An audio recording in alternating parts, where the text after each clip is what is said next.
My name's Emma Heathcote-James. I set up Little Soap Company in 2008. I originate from Birmingham. I was there till my early 20s and then moved down to the Cotswolds, where I've been ever since. So the Help to Grow management course, I decided to do that because you never stop learning. There's always stuff to learn. Everything organically was happening, but we didn't have the processes and we didn't have a really, a tried and tested framework was what I needed. And meeting others in the same boat, I think is absolute, it's a gem. So there was a module on digital transformation which really transformed us as a business. We were looking at the time for putting an ERP or an MRP system in, and there were tweaks that we did because of that course. We've also put in digital changes for our finance team, for our supply chain. We've really firmed up the supply chain as a result. And I did the course several years ago and we're still putting those changes in now and changing things. I think, everyone knows it's very lonely being a business leader, and the one thing I certainly took from the programme was meeting others in the same boat. And even if they're a service provider, not necessarily product, we all have the same problems, and running a business, it's the same. It doesn't matter what you're doing. The inspiration for the business, it was a bit of a light bulb moment in the shower, literally. My gran always used to bring soap back from her travels and had stockpiles of the stuff. And when she died, we had nothing as a family to use, and I had to go to a supermarket, buy a bar myself. I bought a few bars. They were overly fragranced. They were synthetic. There was nothing natural like Gran used to have. So I literally started making on the kitchen table.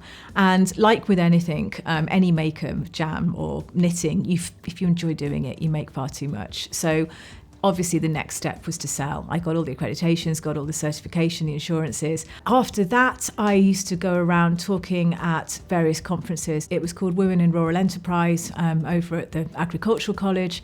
And there was a buyer who was in the audience from Tesco, and she came up to me at the end and said, I would love to put you in Tesco, but we need to get you a factory, and I'll hold your hand and make sure you have a contract so you're able to get the minimum order quantity.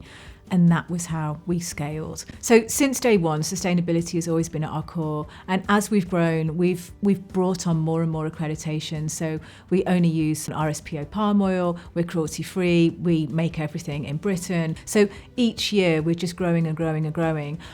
We got the Queen's Award for innovation back in 2022, which was huge. And I think as we grow, we're bringing out more and more products. So we've got 4 brands now under our belt. We've got the organic brand, the naturals brand, we've got the Little Beast, which is the pet brand, and then Eco Warrior, which is our kind of hero brand really at the moment, where we've made soap beyond soap. It's not just a bar that you have at the sink. It just proves you can take a product, and you can reinvent the wheel. I thoroughly enjoy what we're doing, and we've got so much more to do. We're almost have saturated the UK. We need to look at export now, and that's what we're in the process of doing. We want to become the go-to natural soap brand. We're the only brand that is completely synthetic free. We don't use artificial fragrance. I don't understand why others don't, but it's great they don't, and it's great that we've become the leader of it.